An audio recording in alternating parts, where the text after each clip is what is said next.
of this tragedy. And so we present the next 2 hours commercial-free, with only 3 short breaks that will allow all of us to reflect on the contributions of the millions of public safety professionals across America who dedicate their lives to our safety. On behalf of Nextel Communications, CBS, and the Uniformed Firefighters Association Scholarship Fund, we invite you to remember their courage, their bravery, and their heroism.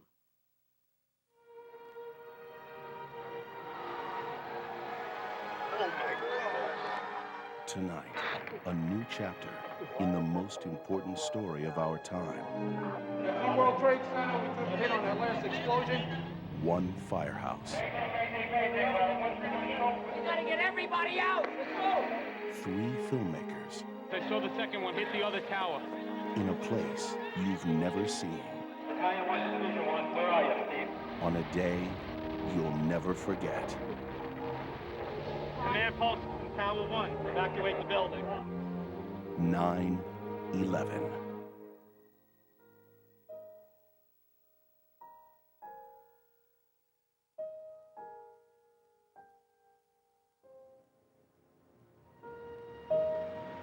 Six months ago tomorrow, these streets of New York changed forever. We all remember where we were that September morning. We remember how we heard the news, what we felt, what we saw. Tonight, you're going to meet 3 young filmmakers who also witnessed what happened that awful day. Only they saw it from the inside, and it's a view the rest of us haven't seen until now. I'm Robert De Niro. Last year, 2 French brothers, Jules and Gideon Naudet, set out to make a film about a rookie New York fireman. They had no idea they would become eyewitnesses to the defining event of our time, but that they would capture the courage of those who faced hell on earth, and the miracle of a lucky few who survived. The story begins last summer. With the help of a friend and firefighter, James Hanlon, the Naudet brothers were allowed to follow the men of Engine 7 Ladder 1. It's one of the oldest firehouses in New York, just a few blocks from here. For months, the material they shot was routine, uneventful. September 11th was no different, until 8:46 that morning. Engine 7 Ladder 1 was one of the first to arrive at the World Trade Center. Jules Naudet was with them, and his camera never stopped rolling. It's the only footage from inside Tower 1. What you're going to see has been edited with great care. Still, some of the language is rough. After all, these men had never been tested like this before. This is the story of how the city's bravest rose to their greatest challenge on September 11th.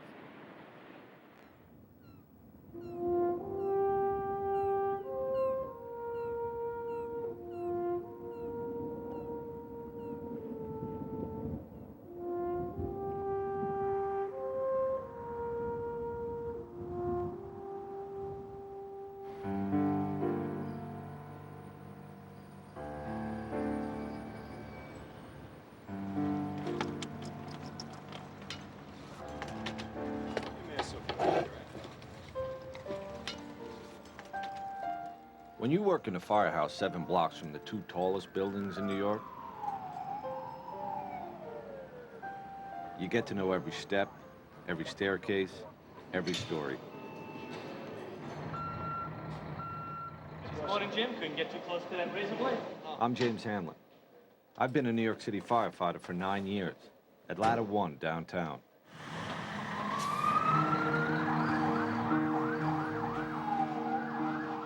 Last summer, the summer before 9/11, there were days we'd go to the Trade Center 5 times in a single shift. 10-4, we're going to also send you some help. My point is, we knew those towers as well as anybody. But nobody expected September 11th.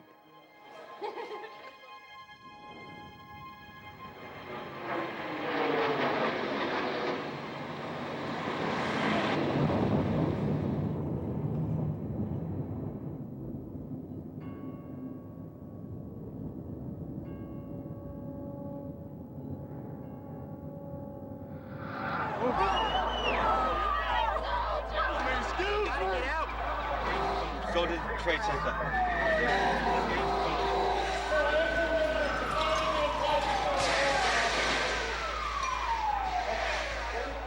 On that day, guys from my firehouse, my best friends, were some of the first firefighters in the Tower 1 after the plane hit.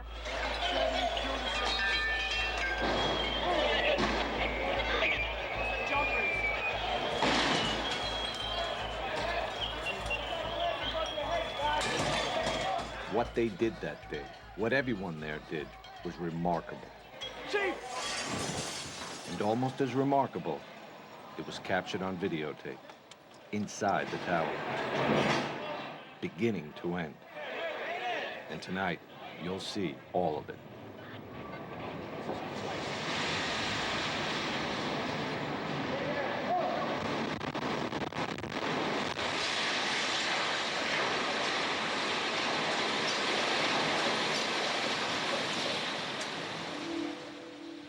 The tape was shot by two brothers, Jules and Gideon Naudet. Holy shit. They're documentary filmmakers and old friends of mine. I don't know. They always say there is always a witness for history. I guess that day we were chosen to be the witness. The strange thing is, the tape, the whole story, it kind of happened by accident. I mean, Jules and Gideon didn't mean to make a documentary about 9/11. We wanted to make a documentary about a firefighter. That's how the whole thing got started.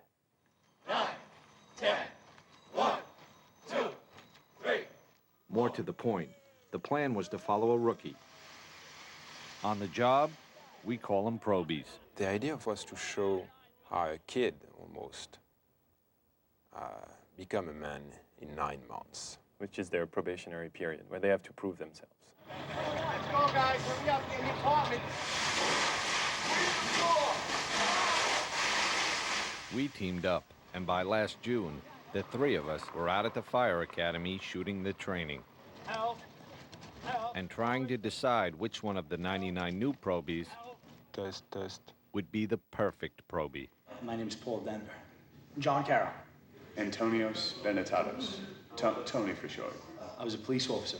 For a while, I was a pizza man, actually, an Irish pizza man in the Bronx. This is my first job. It sounds kind of cheesy, but I always kind of wanted to be a hero, and this is really the only thing you could do that you can do that. Immediately, we're like, okay, this is the kid. This is the kid. Let's go. We got Tony assigned to my firehouse, one of the biggest in the city. It's Ladder 1, plus a whole other company, Engine 7. I'm so glad I took this job. Can't beat it. You don't actually wear that. That's what it says. They are the greatest, incredible guys. They're guys who fought some of the worst fires you can imagine. What's up with that shirt? What? What's the matter? Soon, they'd face the unthinkable. Question was, would Tony be ready? I'm terrified. This is what I want to do, but it's scary. I just hope I can do everything that I'm supposed to do. You know, I'm still worried about how I'm going to actually react when there's fire flying over my head.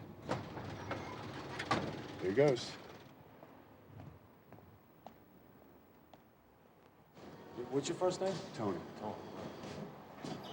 You know you come in on Thursday, right? Thursday? I wasn't sure of that. Thursday night. I am now, sir. Do you need to sit down? Sure, thank Want you. to stop calling me sir? I'm a little bit nervous. All right. I want to make sure I do everything I'm supposed to do.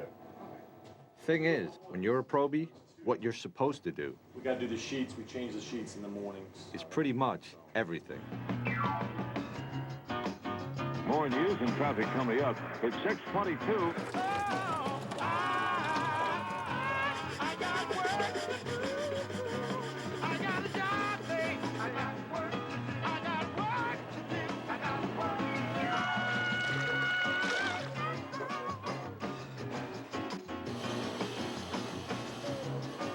Get all the wheels, then we start up top and we wash the rig down. You have an iron at home? Actually, I do not, sir. Probie in a lot of trouble? Say two. I think I'm doing decently. You know, I'm still waiting for a fire. That's all. I'm just waiting for a fire. And I think that'll make a pretty big difference. Engine, ladder.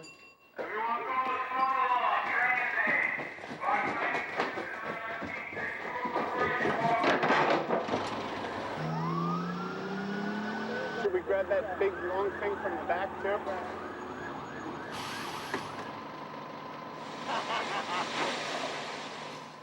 Thing is, guys say there's two kinds of probies. Getting closer. Black clouds and white clouds. When a black cloud comes to the firehouse, that probie, he brings all the fires in the city with him. White cloud, just the opposite. No fires. Don't get me wrong, there were fires. Just not when Tony was on duty. The kid was one very white cloud. Tony was nervous, of course, terribly nervous. And as the days would pass, Tony, waiting for his first fire, wanted to prove to the other guys, and even more to himself, that he was going to be a real great fireman. Tony. The guys were not going to make it easy on him. No one was singling Tony out. We do it to every probie. We're going to break your chops till you laugh about it. Right. Because that's how we do it. All We'll right. tease you to death until you start laughing. Right. No problem. You gotta love this stuff. No, I. Sooner or later, and you will. Yeah. But before you can love it, you've got to learn it. Now, say you got up there now, got your helmet on, your bunker gear, and you got to get your mask on. How you going to do that without letting go? I don't know. Okay, stop moving, guys. It's hot in here. Hurry up. Make a quick sweep. It's hot. Next time you do this, you're going to be more cautious. Right. You did fine. All I want you to do is learn to relax. Okay. Not bad. No. Not bad. And that handwriting's getting better already. Thank you. Hey day today, baby. Yes. Okay. Thank you. For 2 weeks, I got $672.25. Oh, you gotta be kidding me. You couldn't even buy a six-pack with that. Holy crap. It's starting pay, you know? If I wanted to get rich, I would have become a lawyer. But I wanted something that I'd be able to live with for the rest of my life.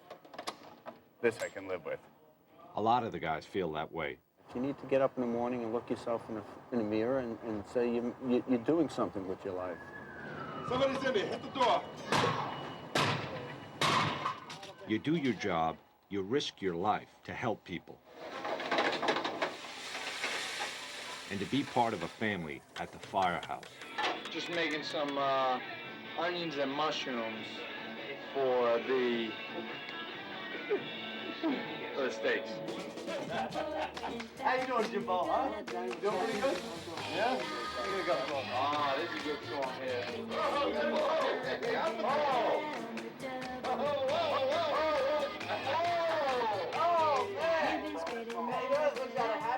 Tell me one other job where everyone sits down to dinner together every night. Sit down, Steve. You got to be tired now. Let me help you, Steve, because I think I'm the only guy that helps you in this firehouse.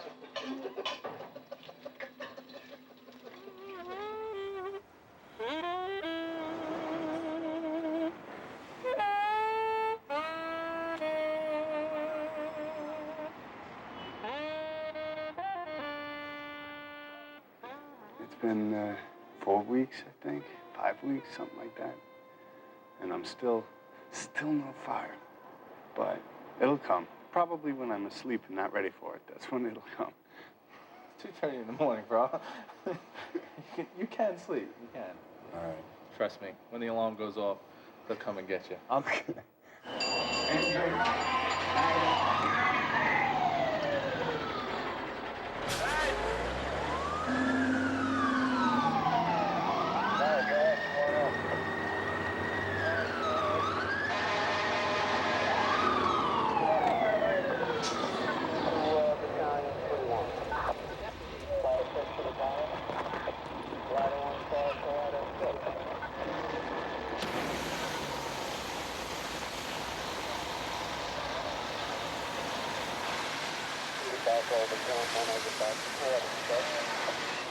Look down, Stan! I got to spray water. You're getting closer. There you are, Tony. Look, your first fire. And it was a car fire, no less. That's all right. My first fire was a garbage can fire on West Broadway in Franklin. Listen, Tony was getting closer. But for the record, that was some flame. It wasn't a real fire. Hey, Chief, come see his first fire. If they're all like that, it's going to be a fun 20 years. Hey, there's fire over here. Here's the fire, see? Stretch a line, put out the stakes. By the end of August, we knew that we had a great cooking show, and there were no fires. Waiting for a job, that was a very big concern. But every time we would talk with some of the senior guys, they always told us, well, be careful what you wish for.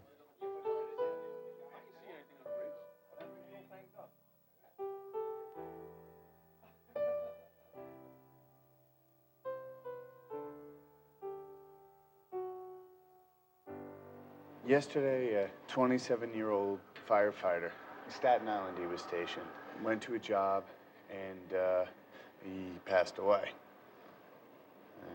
Well, we'll go to the funeral on Saturday, and what can you say?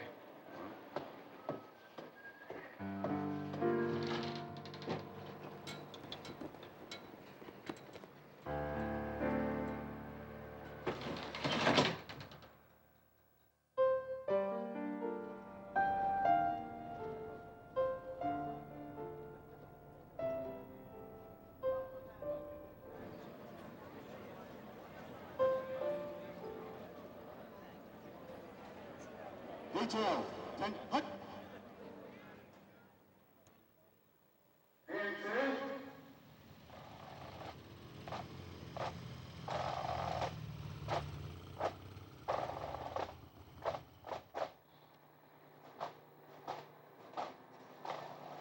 I look back to last summer, and it doesn't just seem like a different time. It seems like a different world.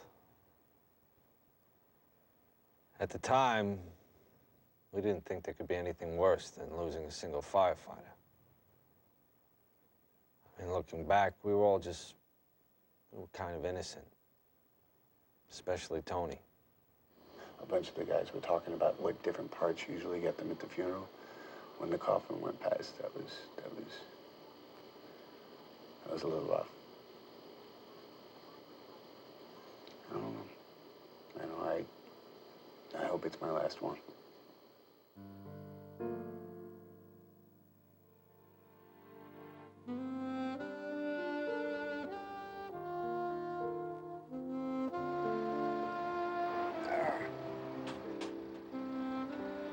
Look, go straight up right now.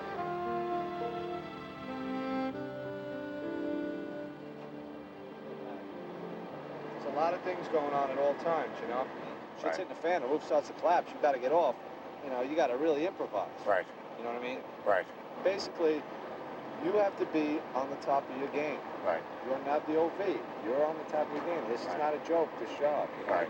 There's a lot of things to think about, you know? And tunnel vision, focus, really, because that's what's gonna keep you alive, and that's what's gonna give you the opportunity to help anybody else. Right. Ready to go down?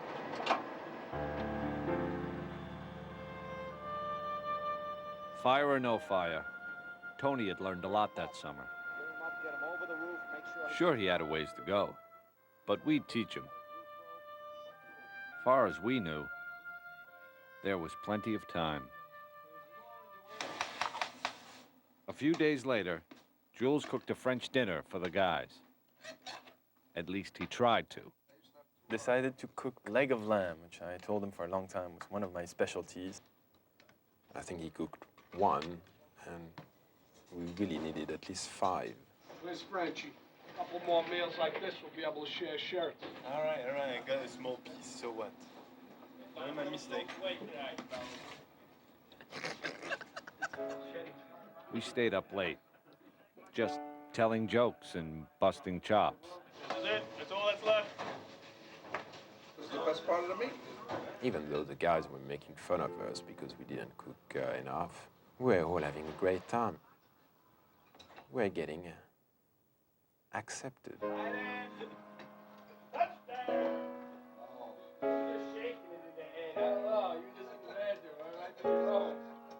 We all joked all night long.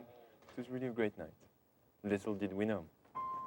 It was the night of September 10th.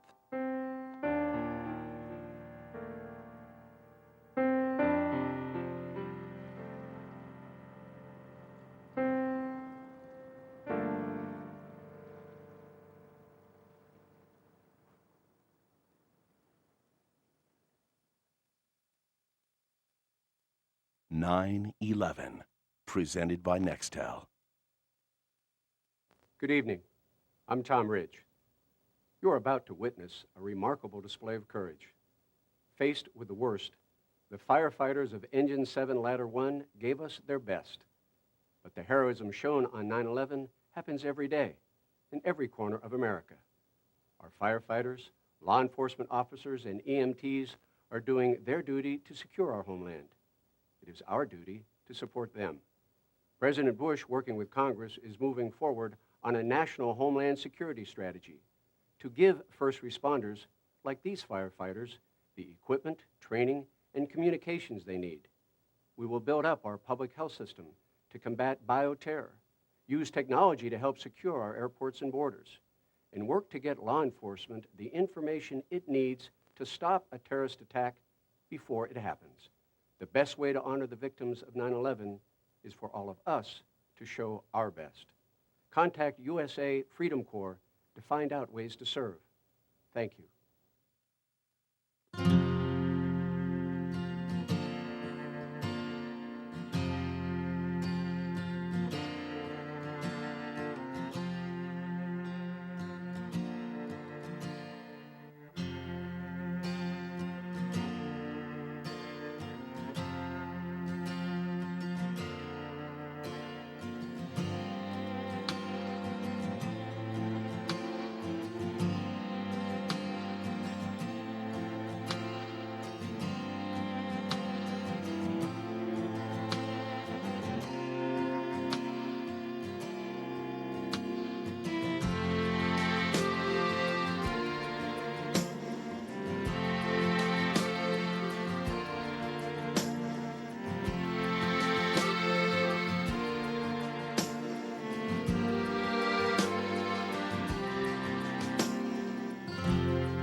This is CBS.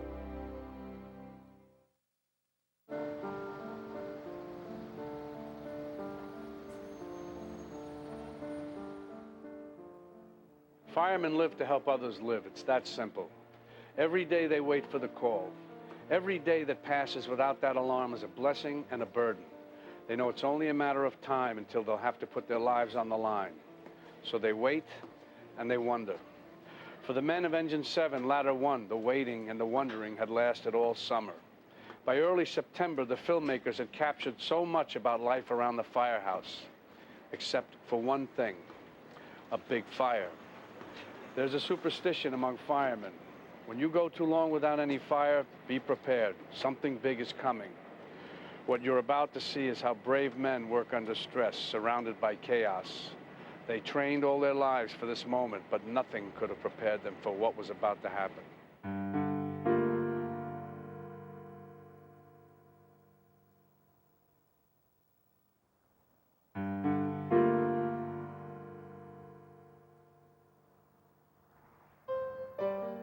It's going to be a beautiful day today. Sunshine throughout. Low humidity. really a splendid September day. The afternoon temperature about 80 degrees. Great weather for the primary election. Tonight, clear and cool, low 60 in Midtown. It's begun to sound like some sort of a cliche. But really, September 11th started out like every other day. 8 o'clock in the morning, Don't throw the fat away. the day guys were just coming in.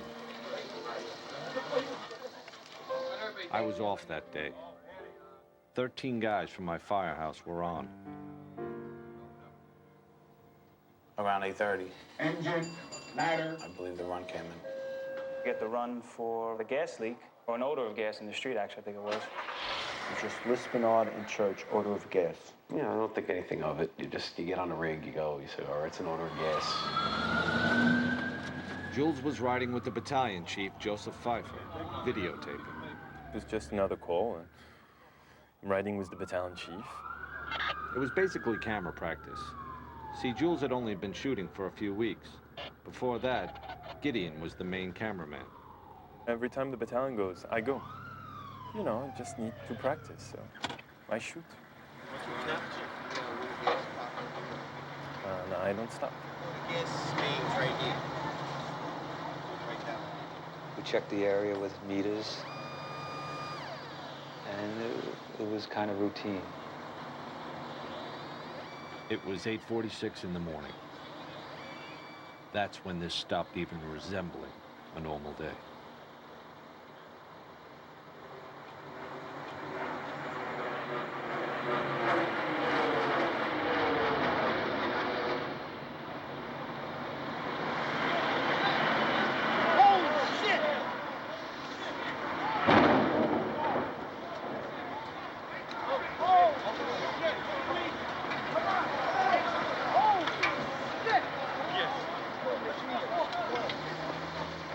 Right then and there, I knew that this was going to be the worst day of my life as a firefighter. Go to the trade center. Immediately, I knew this wasn't an accident. Oh my God. That looked like a direct attack. What? Chief Pfeiffer made the first official report. We have a number of floors on fire. It looked like the plane was aiming towards the building. Transmit a third alarm. We'll have the staging area at Vesey and West Street. It was probably a 2-minute ride, but it seemed like it was forever because there was a lot of things going through your head. Everyone we was passing was looking up. It's like the world just stopped. We are just currently getting a look at the World Trade Center. We have something that has happened here. Flame and an awful lot of smoke from one of the towers. Whatever has occurred has just occurred within minutes, and we are trying to determine exactly what that is. You want me right in there? Go right in front? As we swung around in front of World Trade, my mind tells me, wow, this is bad. What do we do? Like, what do we do for this?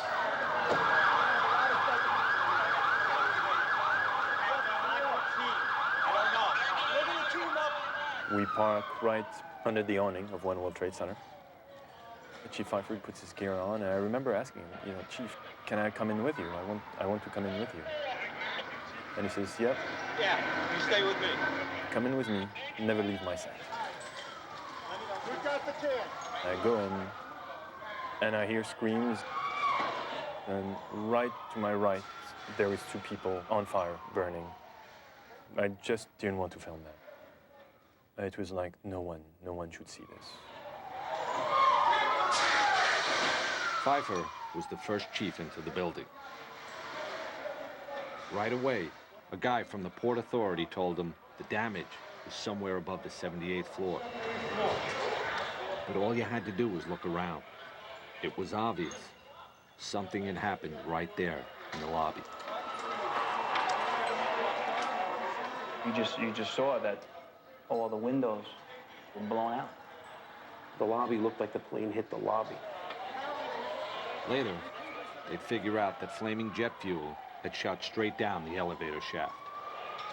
All of this damage was done already. People was all over the place.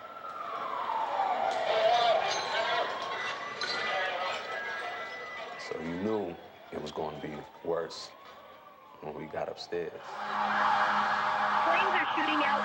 Smoke is pouring out. I want you to get an engine and team up. Get an offside line. Walk to 7. Okay, I want you to go any higher than 17. What's going on?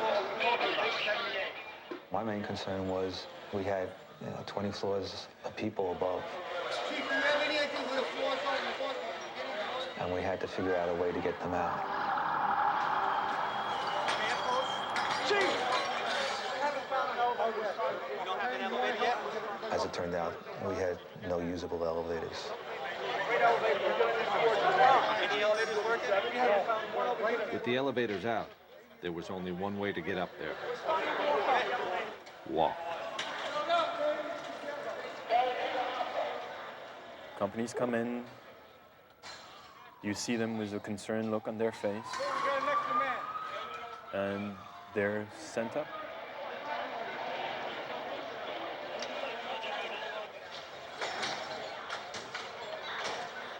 A firefighter in full gear, carrying 60-something pounds of hose and equipment. Takes about a minute to climb one flight of stairs. These guys were looking at 80 stories just to get there. Then they'd start working. I felt the mood that we were going to put the fire out. Everyone seemed to be confident. I know I was. You basically looked at it and said, okay, we got 10, 20 stories of fire. You know, we'll deal with it. We'll get up there. You know, we'll get to it. There are fire crews just screaming into this area from every conceivable direction. By this time, some of the top chiefs in the department had joined Chief Pfeiffer, running the command post, sending guys upstairs. Every time I looked around, it was new faces. Some that I recognized. I had seen Chief Pronti, great guy, white hair, mustache, the perfect grandfather that you'd like to have. Remember seeing Lieutenant Fody, who was working with 9 Engine. Said hello and then started going up. Another of the men who went up was Lieutenant Kevin Pfeiffer. He was in charge of Engine 33, and he was the chief's brother. I just remember we both looked at each other, said a few words, but it was more the look with a real concern that this was going to be something tough. It's going to be a tough job. It's going to be a long job. They'll put it out. That's what they do. The last time Jules had seen his brother was an hour ago, at the firehouse. Far as Jules knew, Gideon had followed Tony, the probie, into the tower. When we had left for the odor of gas in the street, for me, he was in the engine. And then when we arrived to the Trade Center, he went up immediately with the guys. So for me, my brother is going up the stairs. It turns out, Gideon was with Tony. Engine 7, ladder 1. This is Firefighter Benetatos. But Tony was still at the firehouse. No, I was off duty. And now he'd been ordered to stay there. Everybody's been recalled. All available units must come back to the firehouse. While Tony tried to keep up with the phones, This is Firefighter Benetatos. Gideon took his camera and started walking down towards the Trade Center. He was sure his brother was inside, and he wanted to get to him. I remember slowly walking down to the World Trade Center. What really sticks in my mind is passing by the people and filming them and filming their astonishment. And the eyes saying, this is not happening.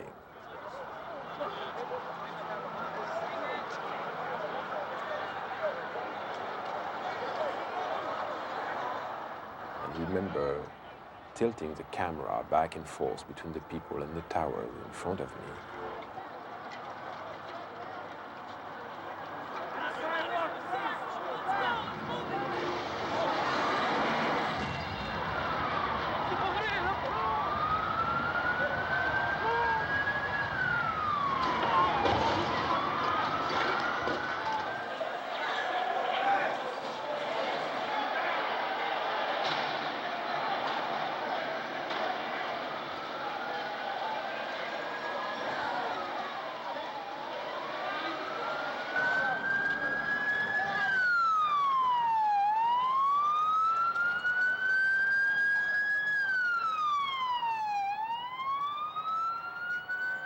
Both towers of the World Trade Center have been hit by aircraft. Both are in flames. There is black smoke coming from both of the towers.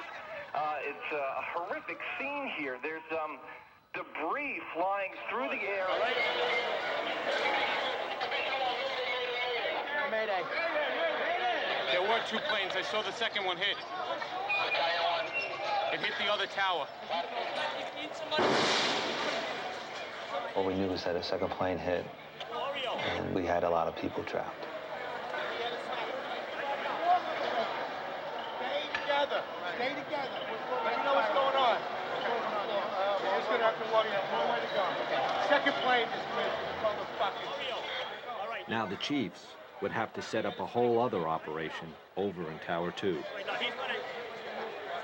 I'm going to send him up. I get no chief.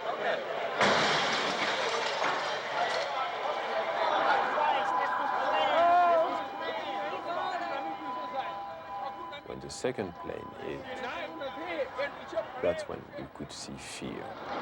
Both of them are on fire. You could see it in everybody's eye. Tell your co-workers to leave. There were people from all over the world in these streets. Different colors, different languages. On those few blocks between the firehouse and the World Trade Center, the entire world was there. So two aircraft. Two aircraft. The first one on one World Trade Center. The second one just happened.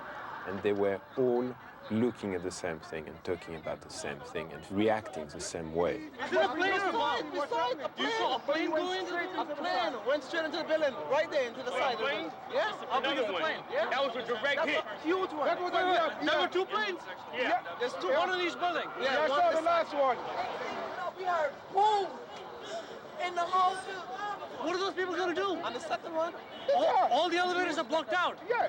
Well, the staircases must still be, right?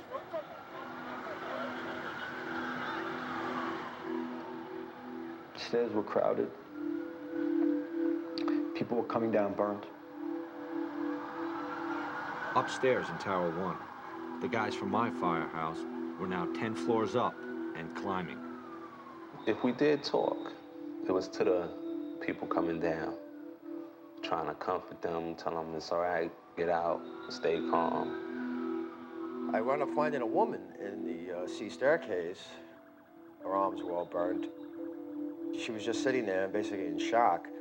So I picked her up under her arms, and I put her in with a group of guys, and I asked the group of guys to, take it down.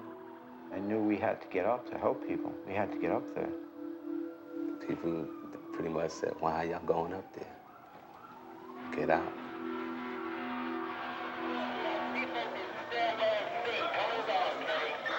Their concern was to get everybody out. That was the key. As much people out as possible.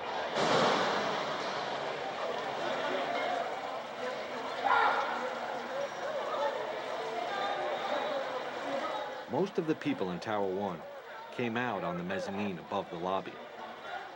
Then they'd get out through another building. All right, I want to use the lobby of 7 as a triage. The Chiefs didn't want anyone going through the lobby doors. First, it was because debris was falling outside. Then, it was people falling. You don't see it, but you know where it is. What's that? And you know that every time you hear that crashing sound, it's a life which is extinguished. It's not something you could get used to. And the sound was so loud.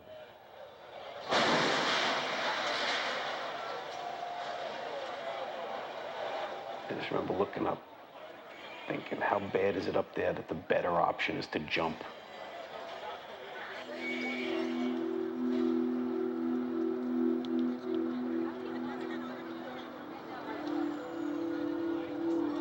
The FBI is now investigating reports of a plane hijacking before these crashes we're telling you about at the World Trade Center towers this morning. Pieces of the building and the planes actually landed blocks away. Gideon was walking with his camera when he found a chunk of the plane engine that had crashed completely through Tower 2. Don't be kicking stuff over here. This is evidence. No, you don't kick it. All right, just get out of the area. Just go. This is evidence. You're kicking stuff. What's the matter with you? That was as close as Gideon would get to the Trade Center, without a firefighter anyway. So I decided that the smartest thing to do was to slowly walk back to the firehouse and find a way to go to Jules. We're just getting word now. One of the two planes was hijacked after takeoff from Boston. This is two airplanes have crashed into the World Trade Center in an apparent terrorist attack on our country. We now have reports of a fire at the Pentagon. A fire at the Pentagon being reported this morning. I was just saying that the officials are calling this an act of terrorism. They're saying that's clearly what it is, clearly not an accident. Arriving back at the firehouse, and Tony is still alone, and he has no clue of what to do. The Pentagon's on fucking fire? War. This is war. And just by listening to him, freaking out and swearing and behaving like I've never seen him behaving, Tony was expressing what we all felt. At that point, I saw the fireman in him taking over. I can't believe the fucking Pentagon. Somebody has balls. I mean, a few times he was just pulling his gear and about to rush to the door, and realizing that he was the only one in charge of this empty firehouse, and going back to the house watch and looking again at those pictures on TV, and just to make sure that it was real. We have these two enormous explosions at the World Trade Center. Tony just wanted to go there.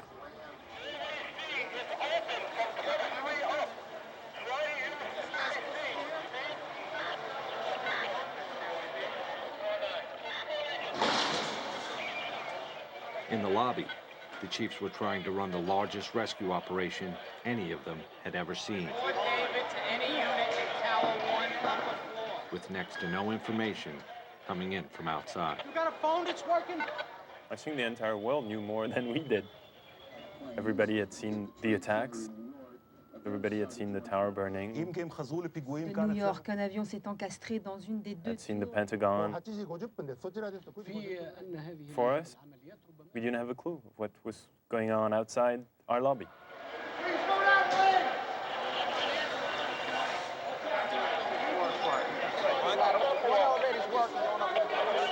What elevator's working?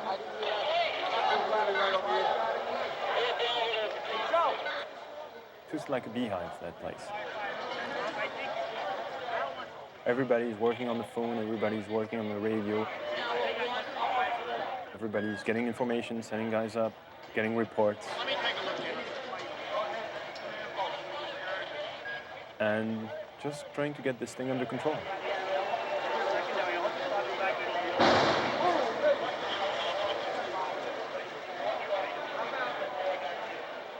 At one point, there was even a rumor a third plane was heading in.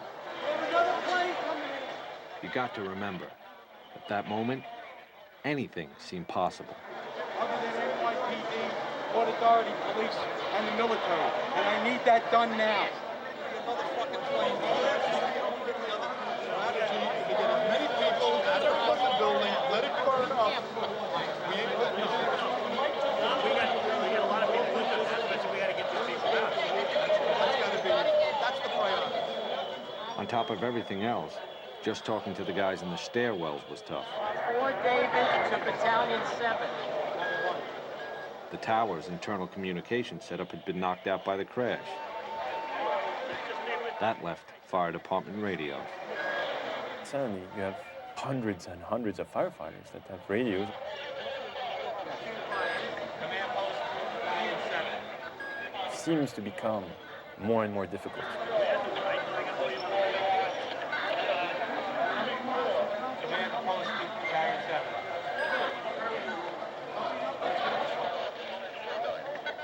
OEM 1 to base. Please providing again with your location. Is there anyone in this car? Is there anyone in this car? You had one guy from the WTC who was trying frantically to reach anyone on the elevators. 69 car. Anyone in this car? Oh, is there anyone in this car?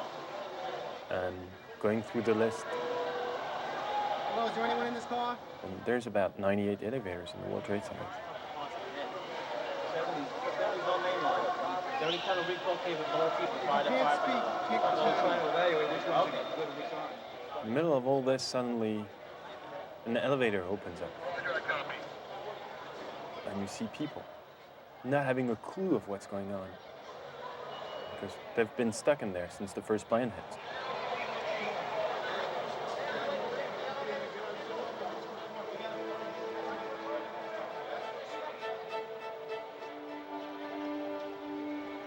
I was seeing the look on the firefighters.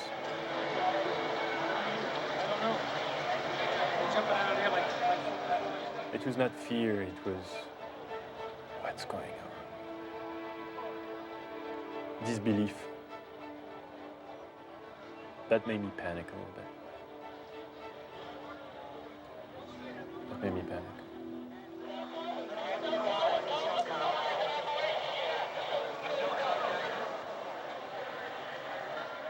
It was the first time I had seen Father Judge, the chaplain, as he's called.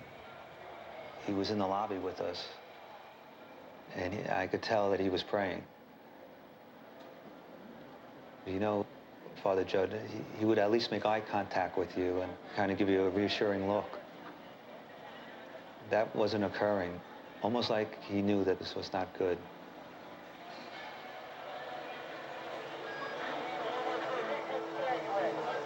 This is a dangerous way to go out.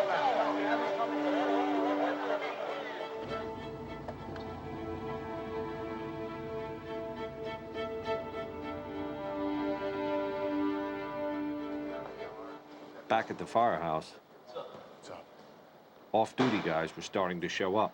You know, we're just waiting right now. What's that? We're just waiting right now. Tony was, he just had one thing in his mind. This is bad. To go there, and he couldn't. 2 Swift alarms right away. And that's when Chief Burns arrived. I need a cup of coffee. Larry Burns joined the fire department in 1957, retired a battalion chief 3 years ago. I couldn't wait. I had to get down there. Because you know what? They're my firefighters. It's my building. It's my city. Leave your gear all together, get a flashlight, and a bottle of water. Okay. Told the probie, get your gear, let's go. I remember Tony asking me to bring him some gloves, medical gloves. Grab a box of gloves. Go grab a box of gloves. And by the time I found them and rushed back, they were gone. The probie and the retired chief were lost in the crowd, headed down to the Trade Center. I think at that point, the lobby was pretty empty. There were just a few of us in the lobby, and we were discussing tactics. This is Tower 1. This is Tower 1. Put a big 1 here. Some of the outlying companies didn't know what Tower 1 was and Tower 2. So we were just trying to help them out by writing it on the desk to make it obvious to people. It was just before 10 o'clock. a little over an hour since the first plane hit. Firefighters from all over the city were inside those towers. Hundreds of them. I remember I'm filming Chief Pfeiffer, and he's on the radio.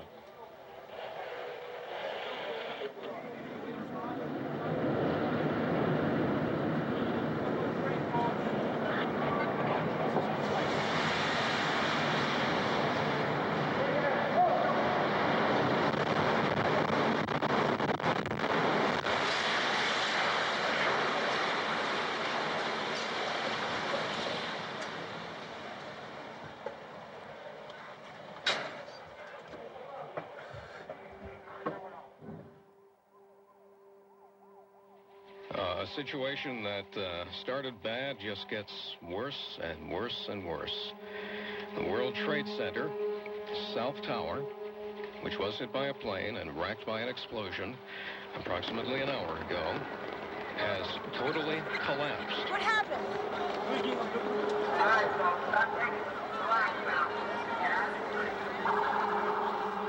If you're just joining us this morning, you're in for a horrific surprise. The scene here is just one right out of one of the movies you would see in Hollywood. People walking around with cell phones and tears, holding their heads, looking up at what's left of the World Trade Center and just shaking their heads in disbelief. Out on the street, everyone knew what just happened. The South Tower was gone. They saw it collapse and ran.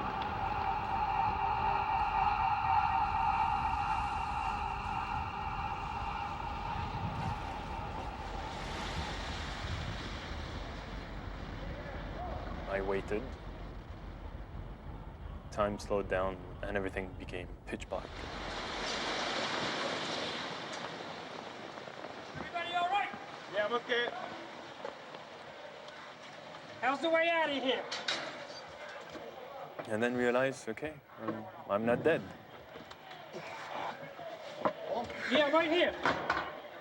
So let's turn on my floodlight on top of my camera. All right, come on down this way. Yeah, let's get out the way we came in. Okay, come on back. Everybody down. Inside the Trade Center, all Jules and Chief Pfeiffer knew, Well, yeah, right here. all anyone knew,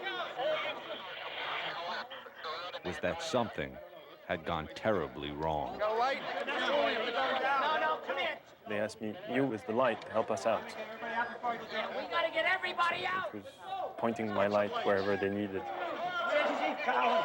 Right here. Where's Chief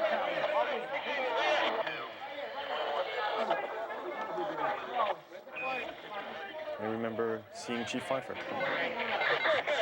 Command post from Tower 1. To all units. Evacuate the building. Not out there. That's going up. Command post to all units. He gave it right away, very calm, didn't wait. And it was, for him, it was a precaution. It was, okay, something wrong is happening. Let's get everybody out. Where's that flashlight? From the tone of his voice, I knew that it was no normal thing. I knew it was time to leave. I remember saying to the guys, well, we're on our own now. And for the first time, I looked in someone else's eyes and saw fear.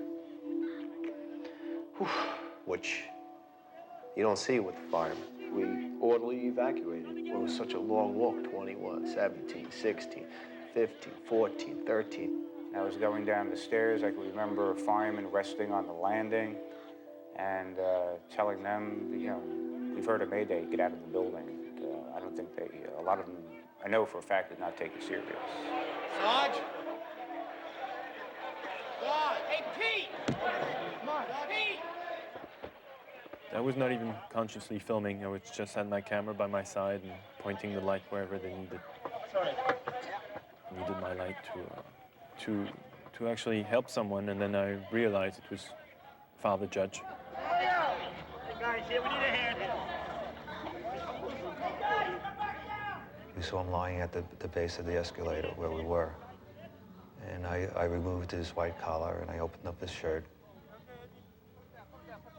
And I remember checking for his pulse and realizing at that time he was gone. All right, we got 4 guys. Yeah, I got it. Top of the escalator. Top of the escalator?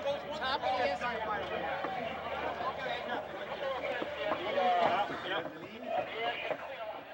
After that, we had to figure out how to get out of where we were.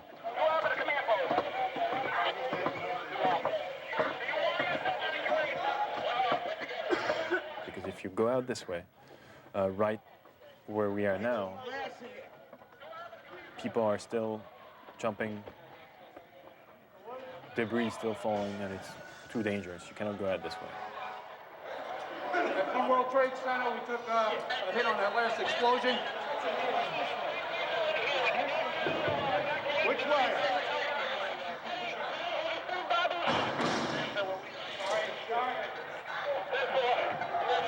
We get out here? Going out this way, too? Try and go across. Chief Pfeiffer tells the people carrying Father Judge, okay, stay here. Which way? I told him that I'll be back and wait here, and I'll see if the bridge is still here. Chief Pfeiffer went to check one of the footbridges leading out of the Trade Center. If it was still standing, it'd be their best way out. What are we going to do? Oh, there's no way to get home.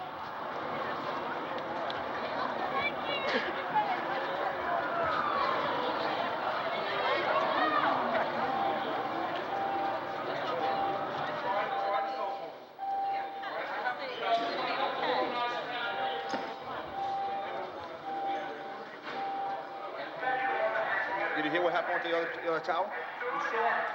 See the tower collapse? The top or the whole thing? Looks like the whole thing. We'll head down together.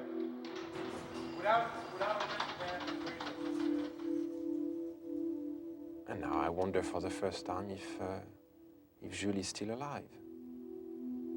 I never thought about it before. Honey, it's a terrible, terrible day. I'm sure they're happy. I realized that Jules could be dead at that very moment. And I was feeling so responsible. I was the one who put him in this situation. I had to find Jules. Gideon hitched a ride with 3 off-duty firemen, determined to get to the Trade Center the only way they could, in a pickup truck.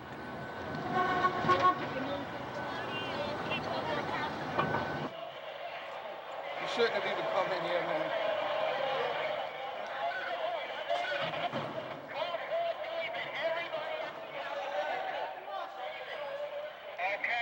Battalion 1 to Division 1. We walk and we walk and we walk. And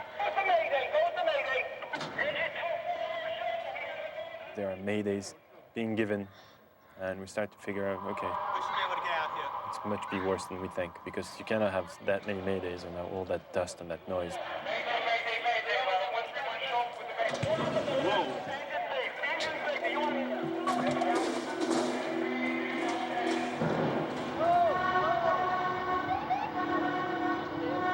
That's when I felt the danger for the first time. It was all around you. I mean, every single cell of your body was telling you, you should not be here.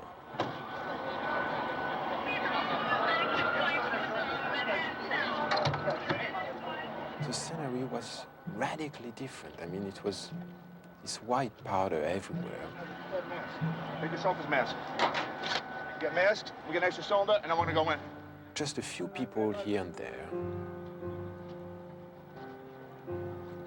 And this kind of silence.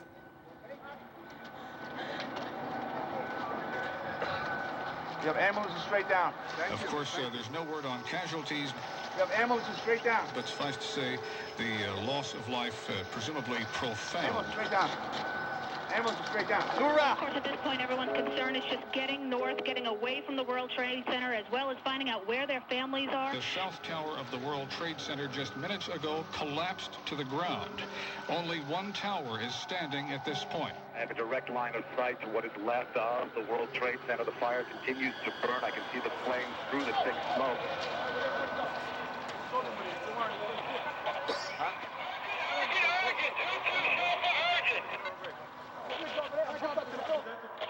Battalion 1 to Chief Calvin.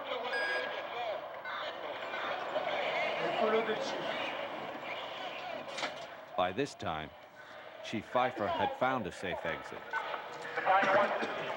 and tried to radio the men in the lobby. No answer.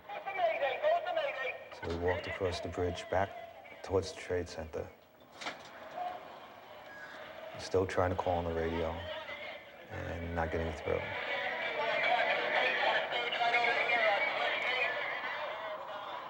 The guys that we had left there, they're not there anymore. They had already gone out another way, carrying the body of Father Michael Judge down the street to St. Peter's Church. They laid his body on the altar. Father Mike's death certificate is number 00001, the first official casualty of the attacks.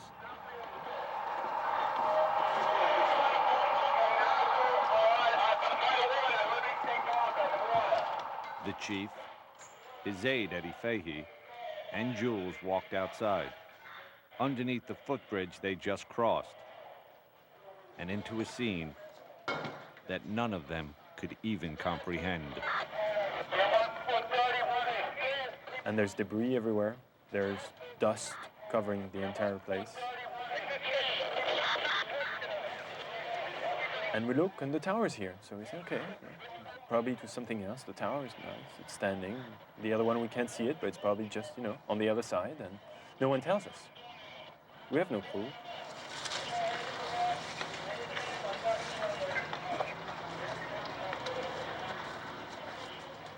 So we walk north.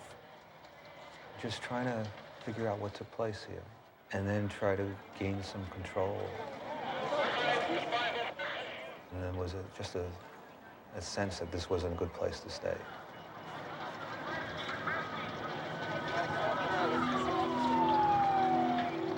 Chief Pfeiffer's priority was to set up a new command post and find his men. Right now, they were coming down the stairs. At some point, I started to run. I don't even know if I was touching stairs on my way down. When I got about to 3 or 2 is when I started to think of my family, So I got to get out of here. When we reached the lobby, I joked about it. I said the command post was abandoned. The board was set up and nobody was there. I said, oh, this is not a good sign. Yeah.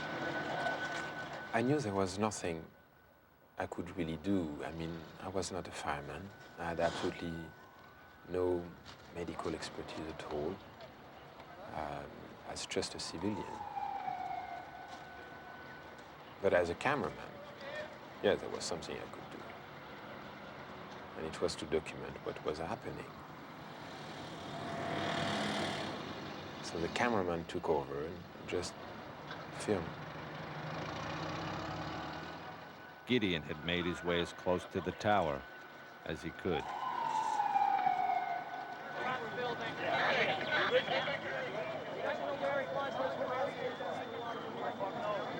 Strange enough, the only thing that was my preoccupation was to clean my lens.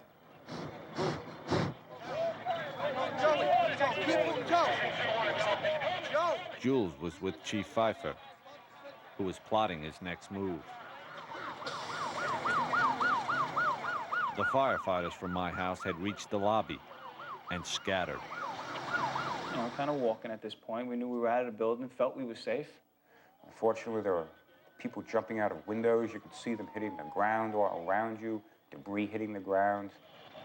Get yourself accounted for with Chief Goring down at staging. Let's move. Come on, officers! Basically, everybody was standing right in the shadow of Tower 1.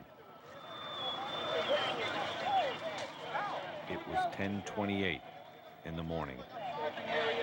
And this huge roar.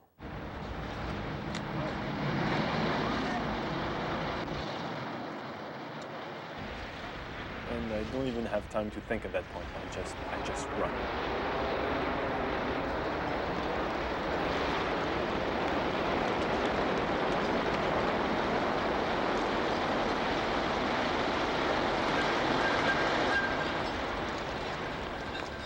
Then I feel someone jumping on top of me, and then the dust.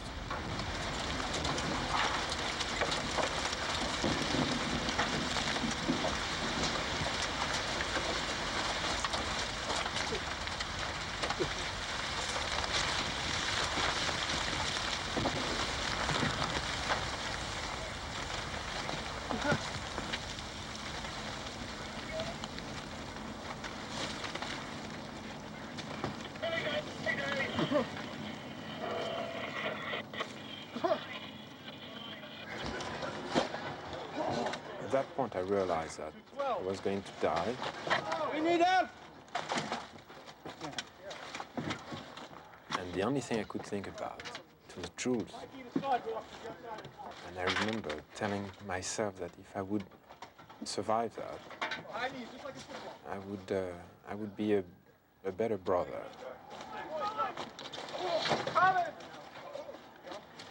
Let's go before the car blow up! Come, this way!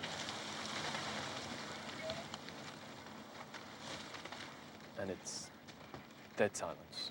It's nothing. No radio calls, no sound, nothing.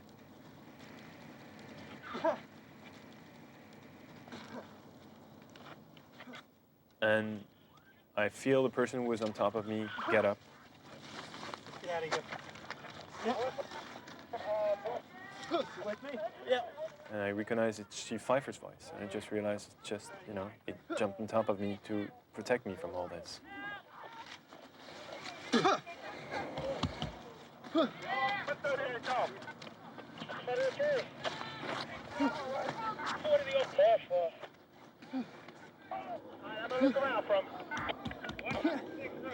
Chief Pfeiffer said, okay, let's go now.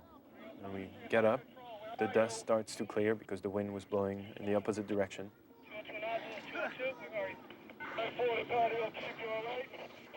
After that, it was just trying to literally walk around the block and regroup and walk back to the scene and see what we could do.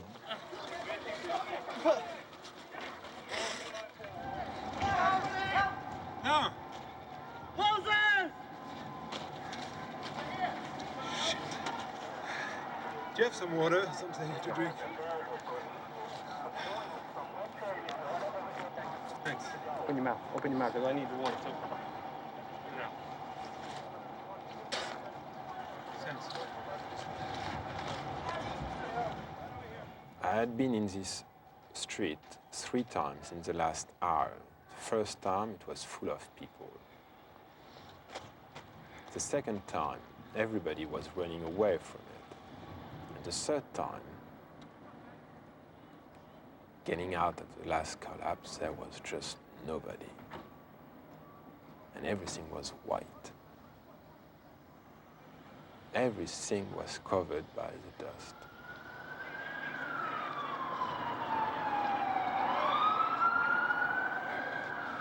Holy shit. It was the most surreal scene I have ever seen. I cannot describe what took place. It is a scene just not to be believed. The smoke's still billowing. What we do have is a lockdown. You can't get in, you can't get out, you can't go up, you can't go down. I see that I'm still in the middle of the street, and I see there is a little deli. Seems to be open in the corner. Yeah, we're getting O2 now. Oh, okay. Come on in, guys. I was wondering my girl. A lot of people injured.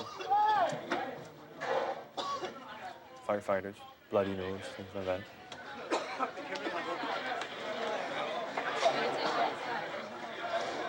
And then it hits me, but now where's my brother?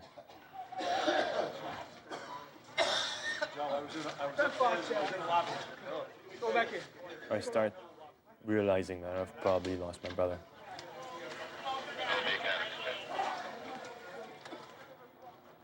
So I try to go back to the World Trade Center. I need to go find my brother. Where are the guys? I have no idea. I was with Chief Pfeiffer. And I'm in the middle of the street walking, and a cop approached me and says, you know, who are you with? I'm with the chief of with Battalion 1. Oh, you're Battalion 1? Yeah. You got ID? I don't have ID. I have my letter of, from the commissioner. Take your letter and your camera and get out of here. All right? Go. So I go back up, walk north, not really knowing where I'm going. Police department? No, they're making a documentary on the fire department. Come on, this ain't fucking Disneyland. Let's go. And after a while, I said, you know, there's nothing I can do here. I need to go back to the firehouse. Maybe they'll have some news, and maybe he's already back there. But at that point, I think he's dead. And it becomes too overwhelming.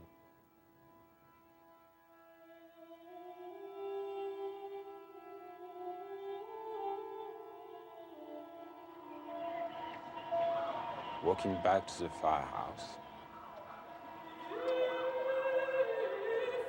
and not trying to think for 1 second about troops. That was too much.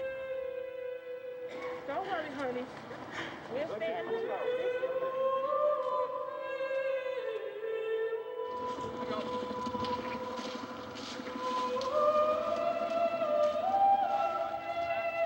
Everyone's asking me, what happened? What happened? I said, hell.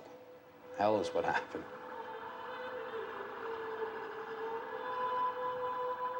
It just came down, and it wasn't supposed to come down.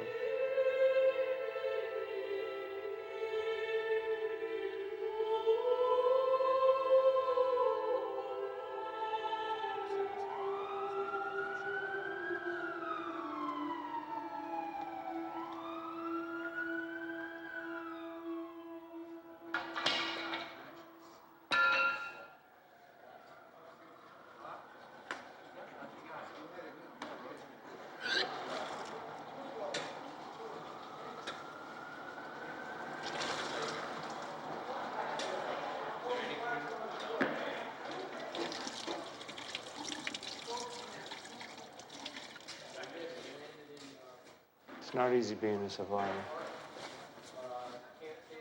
Little to little, the guys started to come back, one by one. Can't explain why I'm here and there's so many dead. Very emotional. A lot of guys are crying. So many thoughts and emotions and... The way we lucked out, we were in one. Two fell first, and then they told us to get out. Two fell first? Two fell first. I can't figure this out. One didn't fall first. That's why they were getting us out. We got to call our loved ones, tell them we were okay. It was fucking sick.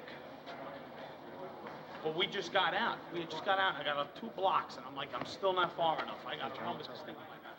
You know, you just needed to be with the guys, you know. I couldn't get back in. They wouldn't let me off. I was never so glad to see firemen in my life. It was a great thing to know that people were surviving this. I thought you guys were dead. Not the only one. I thought I was dead. That's rough, boss. That's rough. That was the scariest thing when I came out. It's like, oh my God, am I glad to see you. We were the lucky ones. I don't think it's luck. I mean, it's a miracle that we're here. Miracle isn't a word you hear much from firefighters, especially not on that day. But what else could you call it? One guy after another was making it back. Safe. Down here looking. I got thrown into 2 ambulances. We bolted, we ran. I can't believe we all made it out. How did we make it out of that building? 30 seconds, another 2 flights higher. Again, the cameraman would just film them coming back and asking them if they had seen Jules. And nobody could answer this question. It was extremely frustrating and annoying. One guy from the firehouse came to me and I asked him, you know, have you seen Jules? I mean, do you know where he is? And he looked at me and he said, yes, he's behind you.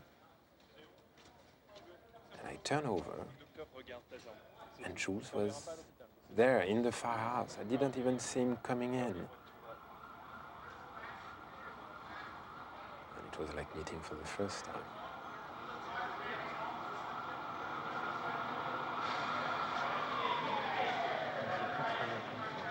Quoi? Écoutez, moi j'étais en vie, je savais pas si tu étais dans le camion, mais je les voyais pas au début.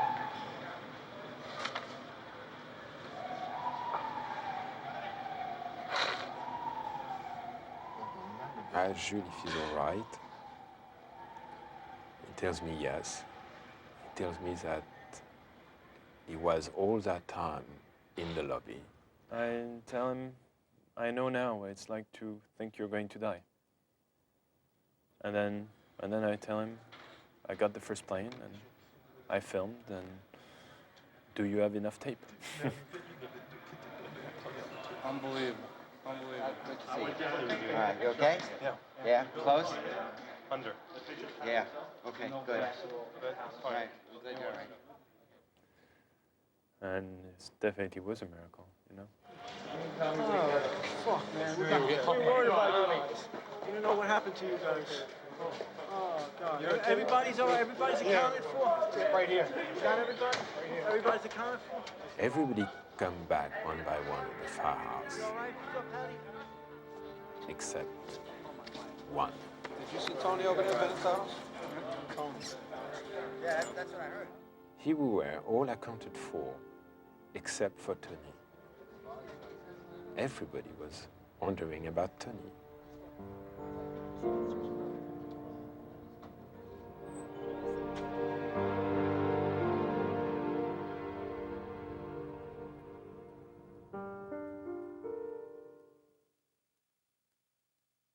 (9/11), presented by Nextel. Hi, my name is Steve Buscemi. Before becoming an actor, I had the privilege of working alongside many heroes when I was a New York City firefighter for 4 years. A scholarship fund has been established for the families of New York City firefighters. Your gift can help shape the future of children, many of whom have suffered the tragic loss of their fathers. So please join me in making a contribution to the Firefighter Scholarship Fund. And the next time you see a firefighter, police officer, or EMT, please thank them for their service to us all.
is CBS.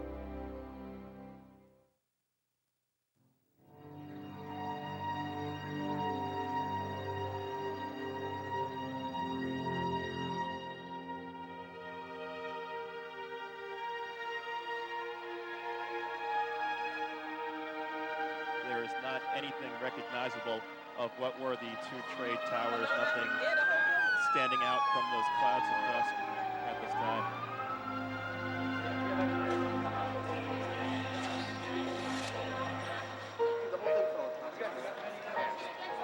You guys were in the building? Yeah.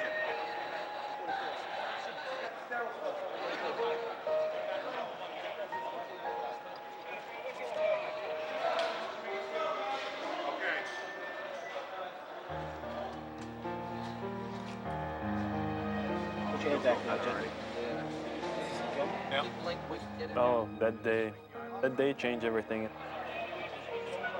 I think I got fibers in there. You got fibers in there.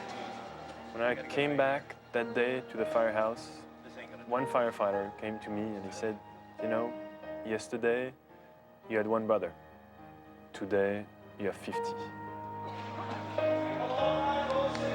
good to see you.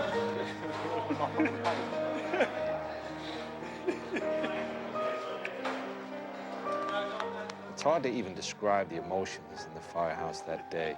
And it was just like, you heard the ground rumble, and it was just fucking debris was just chasing you. We were running, hauling ass. I mean, fucking. On one hand, you're celebrating. Very frightful day, man. Very happy to be here. Somehow the guys from our house, they got out.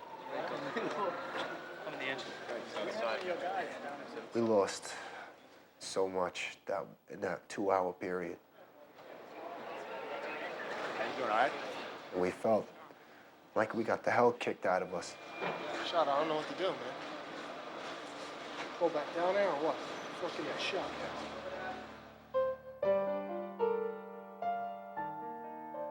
At the same time, we knew hundreds of firefighters, thousands of people had to have died in those towers.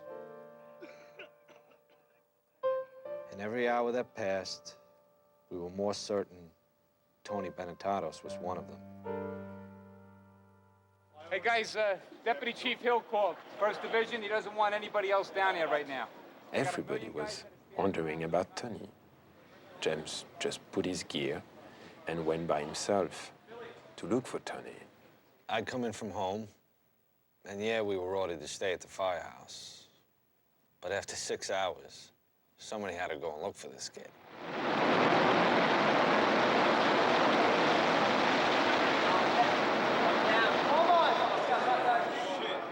It's gone, man.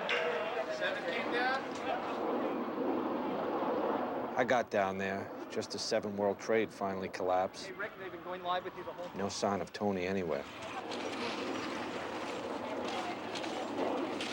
It had to be almost 6 o'clock, 9 hours after everything started, Hey, Benetatos! that Tony just walked in.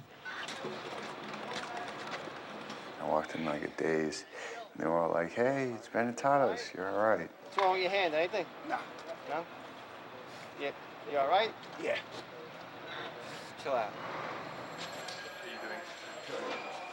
You okay? Yeah, I'm all right. Oh, what happened on your end? I was in the building. Were you? Is everyone from the house? Everyone? And I just asked, did everyone get back? And they were like, yeah. That felt pretty good. You motherfuckers, man. I was so sure you dudes were dead. I'm fucking digging through shit. And you fuckers are chilling here eating oranges? And I'm roaming around looking for you. The last one that went out there came back, and we were all okay. I left here right after the first collapse. Turns out, Tony had been with Larry Burns the whole time, the probie and the retired chief. They were right there when Tower 1 came down. I checked all the rigs. There were rigs crushed, paramedic trucks covered with Rubble flipped, fires burning everywhere, huge fires. That whole day, I just searched through rubble, lifting things up, checking underneath.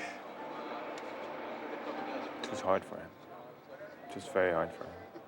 He's only been a firefighter for, a couple of months. But he proved himself that day to all the guys,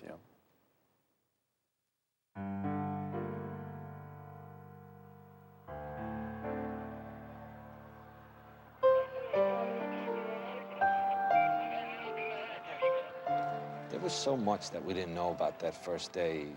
Who had attacked us, how, why.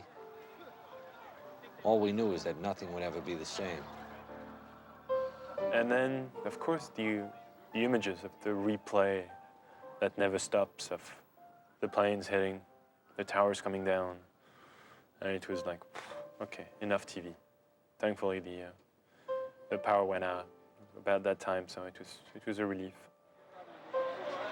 This generator may be in the courtyard, and then we'll hook the lights into it. I got 2 more sets of lights coming. The entire downtown Manhattan lose power. It was really this feeling that we're going to be there for a long time.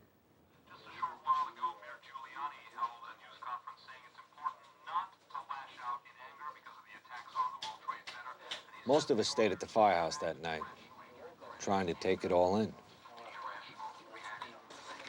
The roof of the Marriott, we were on the roof of the Marriott. There was parts all over the fucking place. Legs, feet. It was nasty.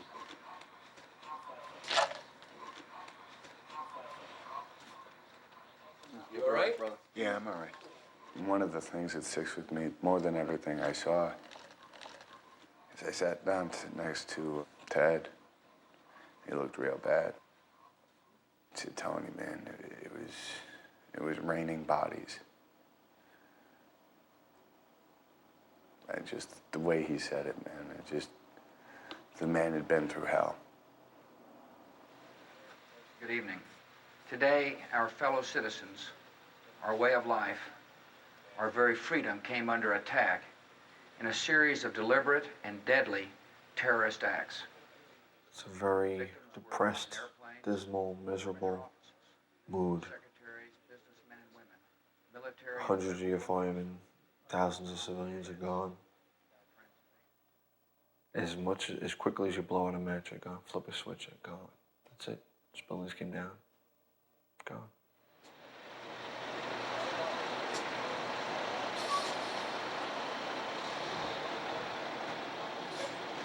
See them. It's hard to believe they're not there. They're not there. This was my first reaction. They're gone. There is no more World Trade Center. No.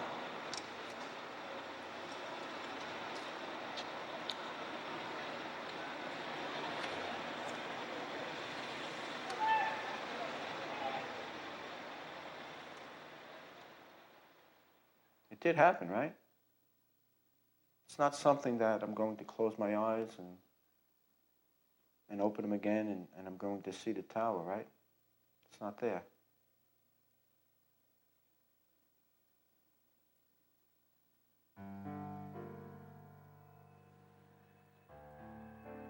And the only thing you have really, and the only thing that really kept it all together was us as a group, as a body, as a firehouse.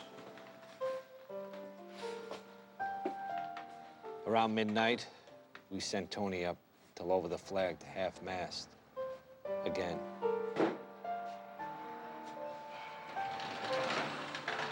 There's going to be a lot of pain to deal with in the future. I have a pretty good friend who was in my academy class in my squad, who's among the missing. A lot of guys, we all lost friends and family.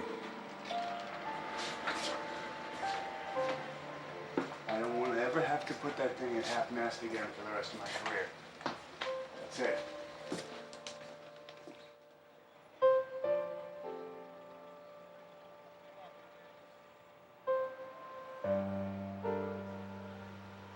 Until the recall ends, it's 24 on, 24 off, 24 on, 24 off. We got word that we'd start digging in the morning. Some of the guys with wives and kids went home, just for a few hours. They knew it might be days before they'd see their families again.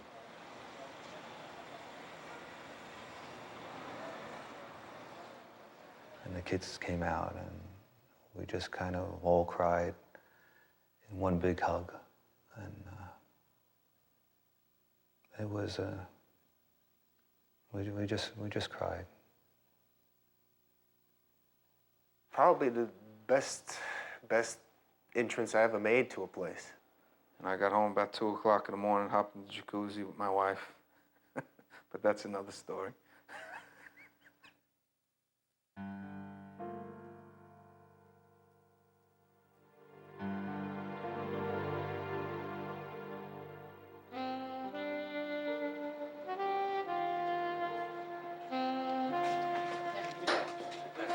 Oh, I got 1 2 athletes right here. Get a couple more guys out here. We'll start all line. Yeah, you just want to climb up there. Keep the 3.5 in the middle so we can... Came back to the firehouse the next day. I couldn't wait to get back, actually, because I wanted to get down there. I figured, well, we're going to have plenty of people that are going to be trapped, for sure. We're going to get them out. We always do.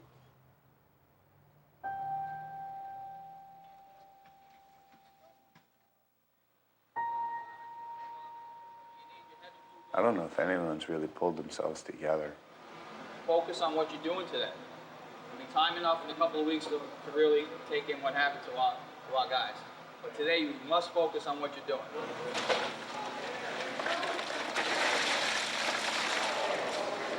Go in teams of 2. One guy falls through a hole, you're gonna have a guy there that knows you fell in that hole. I'm gonna take a ride. We're all alive. That's more than we could have possibly hoped for. So our job now is to go and do whatever needs to be done, and do it as much and as hard as we can for as long as they'll let us. Some of the guys took a city bus down to what the media was already calling Ground Zero. You guys got extra surgical gloves. You guys didn't put them in your pockets. Some firemen called it the pile. For us, it was still a trade center, even if it was gone. Hey guys, if you hear 3 horns, that means something might be coming down. So keep your eyes open when you're walking around down there.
And I just realized something that I always wanted to deny, is how evil can be.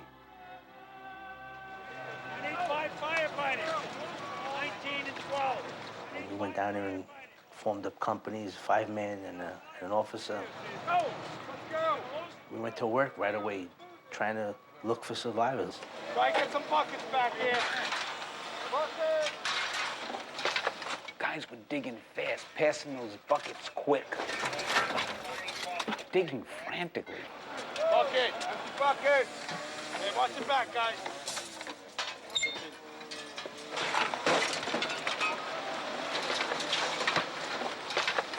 We'd be digging, and all of a sudden, everybody would say, quiet.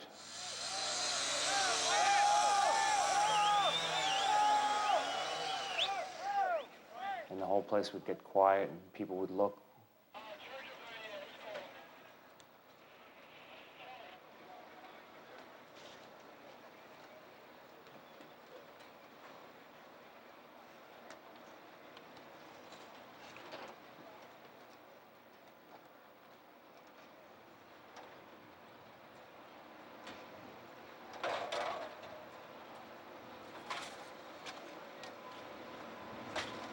Hello!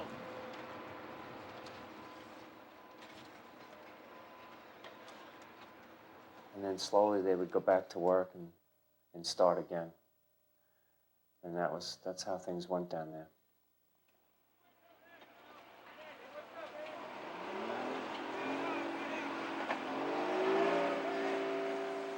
I remember the first time I went there was like, you know, gateway to hell.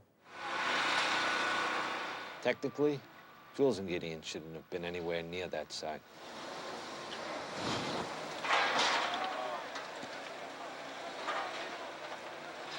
It was dangerous enough for us firefighters. Every step you took, you could fall 30, 40 feet into a void.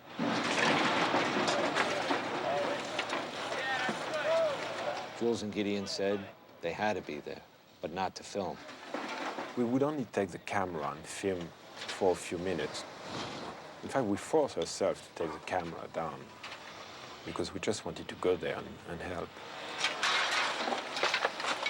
We'd clear what we could by hand. Then the iron workers would come in, cut the steel beams, and lift them out. Then we'd just start digging again.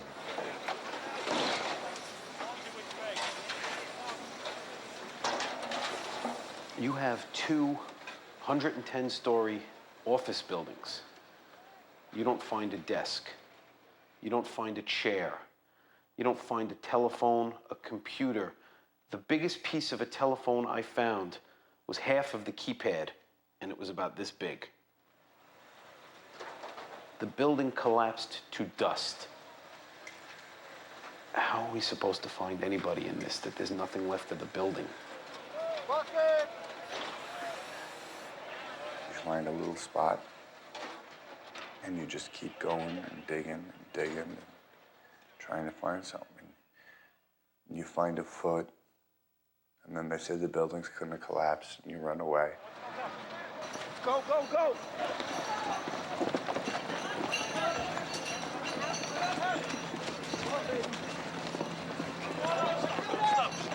Okay.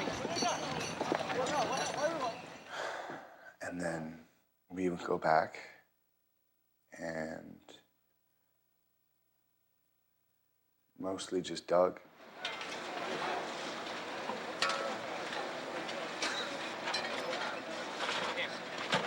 We found a body. It was a girl. She was dead. She was definitely dead.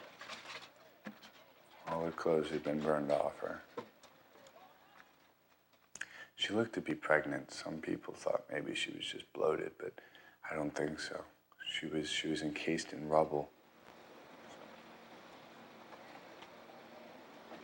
And we had her about halfway uncovered. We had getting the body bag ready, and then they told us to run. And we ran. So I never got to see if they got her out. Or would it felt good saying, all right, at least I got one person out.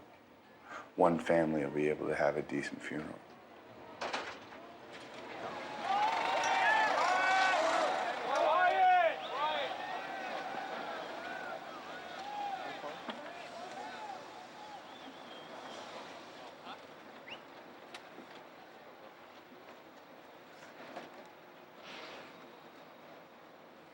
Our first shift was 24 hours.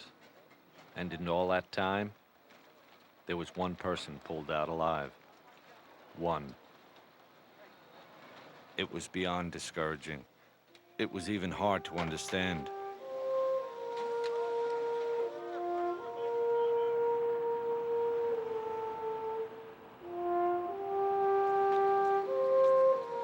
It was weird in a way. Walking back to the firehouse, people were cheering us, but we sure didn't feel like heroes. Every day, total strangers were showing up with supplies. Somebody said that you could still use towels, so Okay. that's the end of the towels. Thank you very much. Thank you very much. They opened up the doors, and lo and behold, deliveries were coming by the ton. Kitchen?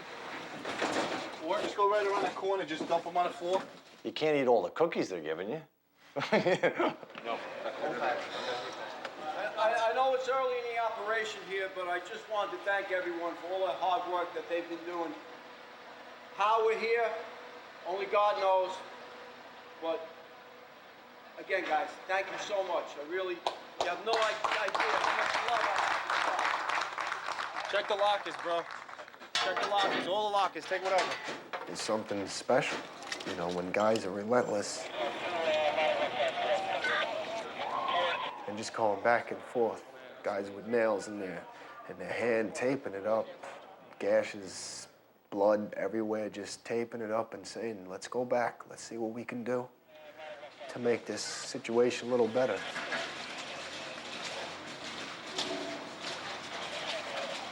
There's got to be people down there still alive. There has to be. Listen, we try to keep hope. And we look everywhere. We even crawled down into the stores and the subway tunnels underneath the site.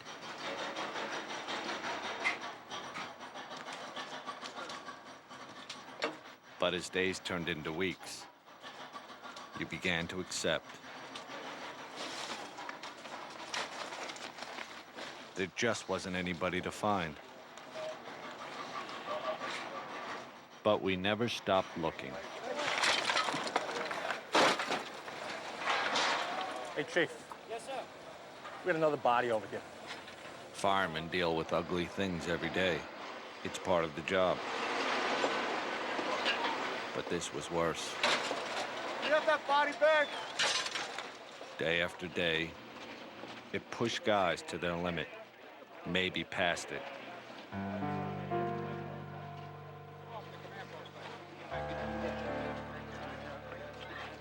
A lot of guys don't know if they're gonna do the job anymore. I know it's either this or the Army now. And I like saving lives, I don't like taking them. But after what I saw, if my country decides to send me to go kill, I'll do it now. Every night around dinner time, the fire department would put out a list of firefighters confirmed dead. And every night, that list got longer. It is with regret that the department announces the deaths of the following members. Battalion Chief John P. Williamson. Firefighter William Henry. Firefighter Eric T. Allen. Firefighter Manuel Mojica. Firefighter Lawrence J. Virgilio. Firefighter Timothy Haskell. Firefighter Thomas P. Hannafin.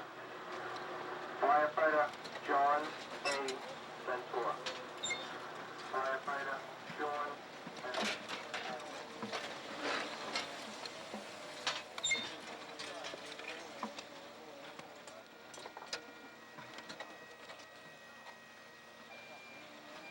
We lost so many people that everybody has lost dear friends, and not just one or two, but dozens.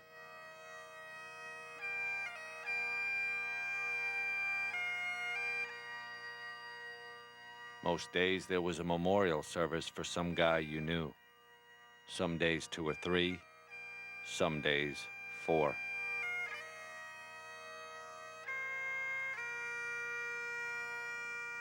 One of those services was for Kevin Pfeiffer, the chief's brother. He was last seen in the stairs of Tower 1, directing guys to the fastest way out of the building. I would say that Chief Pfeiffer's brother saved my life. Saved a lot of lives. And I remember walking down West Street and just remembering saying, you know, how much my brother and I used to love being downtown and doing this job. And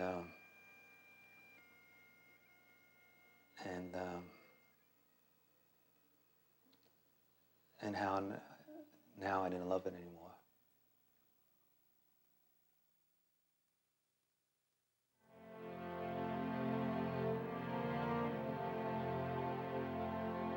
A few weeks passed, and we got new rigs. Well, used rigs, to replace Engine 7 and Ladder 1. They're still buried in there somewhere, under the pile. Eventually, we started going on runs again. Feels good, though. Playing pranks again, and trying our best to love the job again. But things will never be the way they were.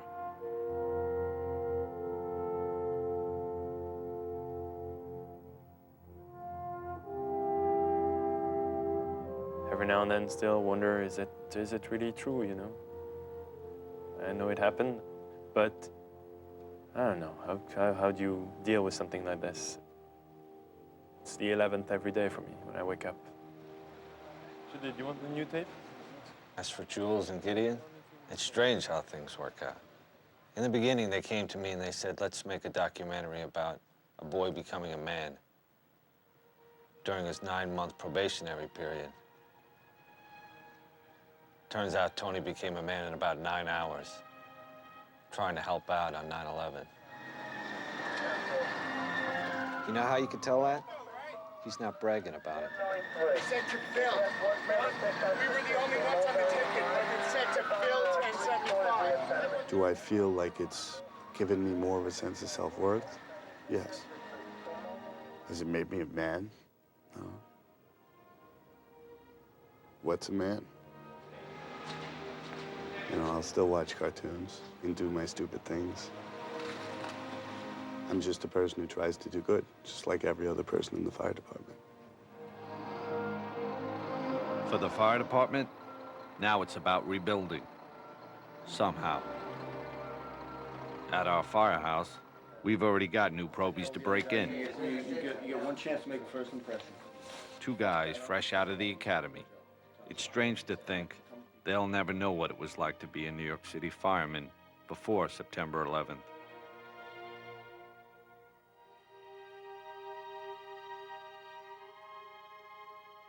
And they'll never really understand what we lost that day. All we can do is tell them the stories and show them the tape.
A scholarship fund has been set up to support the families of New York City firefighters.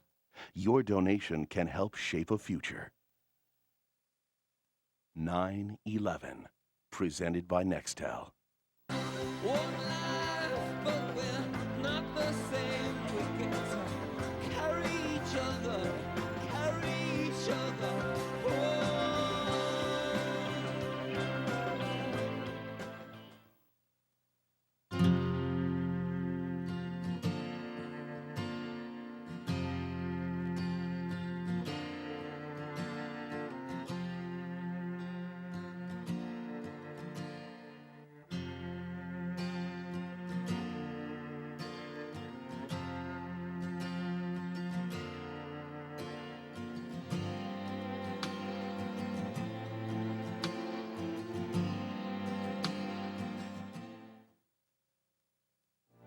This is CBS.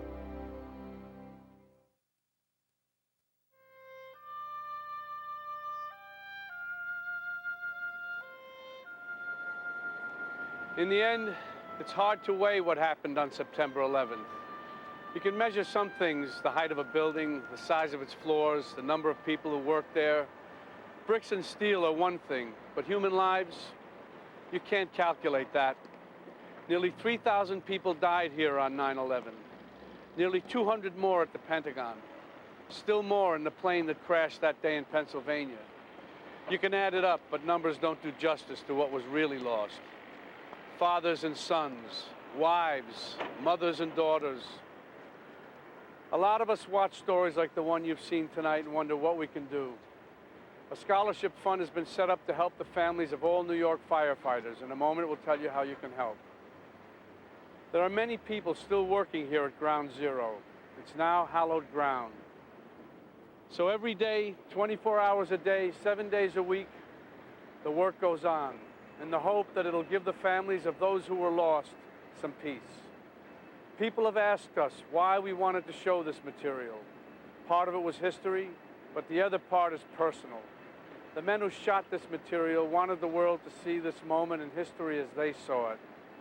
Not a moment of terror, but one of strength. When good men did great things, tens of thousands were saved by simple acts of courage. We hope that will be the true legacy of the men from Engine 7, Ladder 1. It's the legacy of all those who are on duty tonight, and every night, men and women waiting for a chance to answer the call, in tribute to all those who lost their lives on 9/11. I'm Robert De Niro. Good night.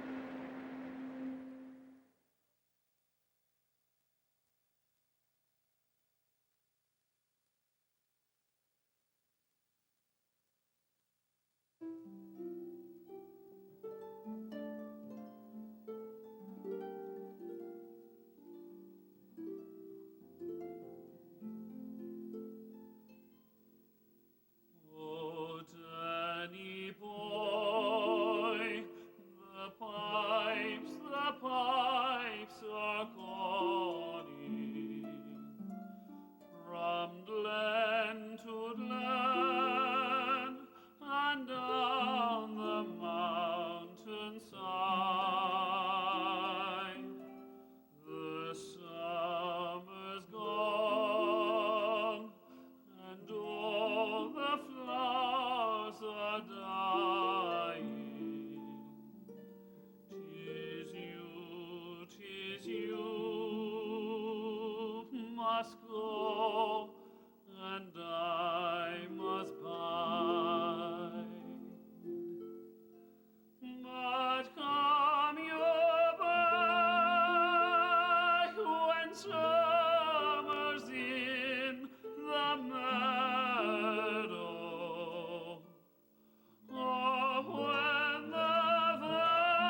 They laid down their lives for strangers. They were inspired by their sense of duty and their love for humanity. They did not live to know who had caused the destruction or why. They only knew their duty, and that was to go in, to follow the faintest cry, to search for the trapped and helpless, and to save those who could be saved.